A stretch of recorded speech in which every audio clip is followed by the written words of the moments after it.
In lesson chapter 8.8a, we will be moving on to working with circles, which are not polygons. If you remember, polygons have to have line segments as sides, and a circle certainly doesn't have that. The first part that we're going to be dealing with is called circumference.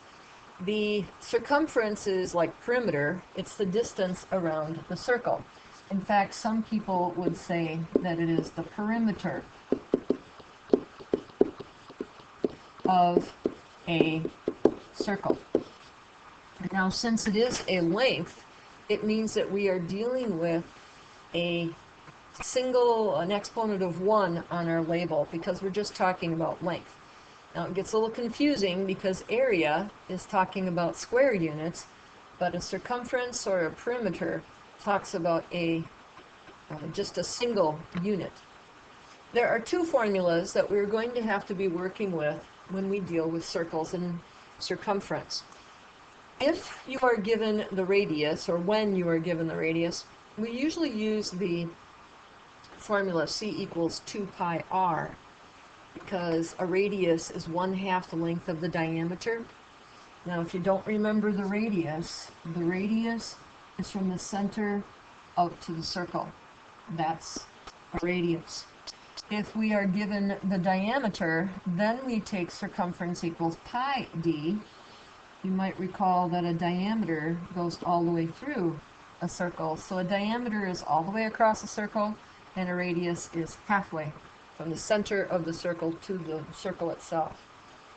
They will tell you what to use for pi. It can be 3.14, 22/7, or you can use your pi key on the calculator. At this point, you might want to hit pause and find your pi key. It should be on the outside left column. If you go to the end of your keypad, it's your number pad. The last one is a 7, and if in that outside column of keys, it's usually about 2 keys up. Okay, I hope you took the time to find your pi key, although we won't be using it right away. Generally speaking, in high school, you'll probably use the pi key more often than not.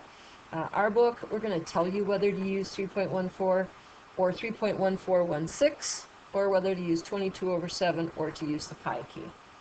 In part 1 here, we are going to find the circumference using 3.14 for pi.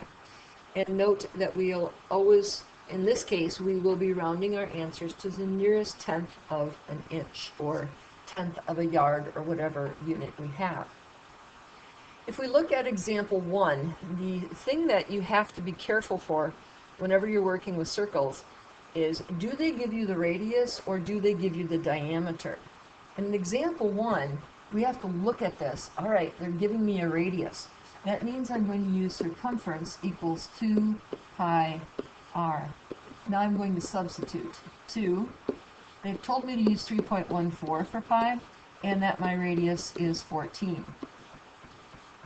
When I put that into a calculator, I come out with 87.92. So since I'm supposed to round to the nearest 1/10, it's going to be 87.9 yards. In example 2, again, I have to look at the circle. What are they giving me, radius or diameter? They have given me diameter. So I'm going to use the circumference equals pi d. Circumference equals, they've told me to use 3.14. My diameter here is 25. Now, putting that into a calculator, I'm going to come out exactly at 78.5. So I don't really have to round that one off. All right, examples 3 and 4. You hit pause, you do them. Again, watch out. Ask yourself, do I have a diameter or do I have a radius? So you do examples 3 and 4. All right, class, you can check to see how well you did. Number 3 is a little bit tricky because you come out with 21.98. Well, if you're going to round to the nearest 1/10, that 8 should tell you that it goes to a 10, which means the 0 gets written down and you have to carry the 1. So that's why it's 22.0. If you tell me that it's 22.0, that tells me, tells the reader, yes, this is a rounded off answer. All right, Now, what happens if the circumference is to be found using 22 over 7? They're going to do this if that 7 in the denominator is going to be able to reduce my diameter or my radius. Again, looking at 5, they have given me the diameter, so that tells me I should be using pi d. 22 over 7 times 42 if you need to, put it over 1. This 7 and this 42 reduce one another. 22 times 6 is 132 meters. If I do number 6, I have a radius. So my circumference is going to be 2 pi r. Kind of sloppy here. Let me do that again. 2 pi r. Circumference equals 2 times 22 over 7 times 4.9 over 1. If you want to, you can put that one over 1 as well. Now, oops, that's supposed to be a 7.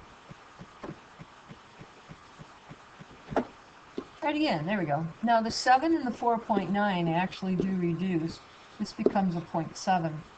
So I can put that into a calculator. I would do the 2 times 22 in my head and go 44 times 0.7 into the calculator. 30.8. Notice that they have not given you any type of a unit here.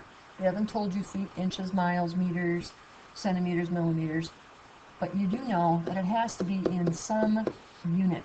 So it's going to be 30.8 units. You're going to have to watch for that. That if they don't tell you what the unit of measurement is, then your label has to be units. Another application that they're going to be dealing with is finding the diameter using the pi key, but you can't do that really unless they tell you what the circumference is. And they have here a 50.27 in number 1.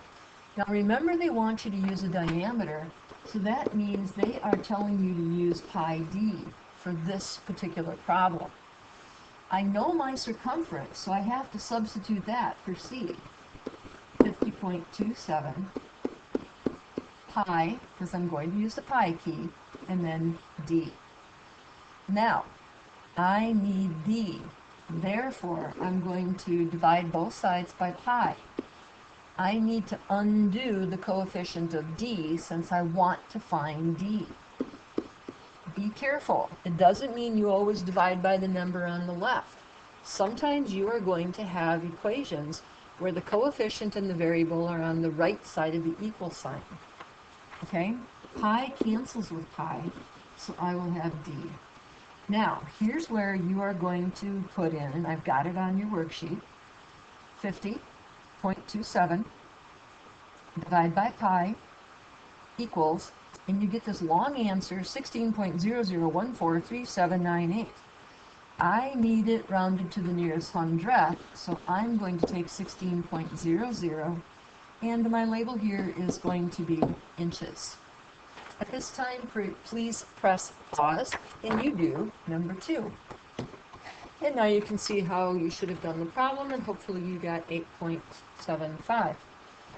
This time, we are going to do the same basic idea, only they're going to want to find the radius. If they want the radius, then that tells me I need to use circumference equals 2 pi r.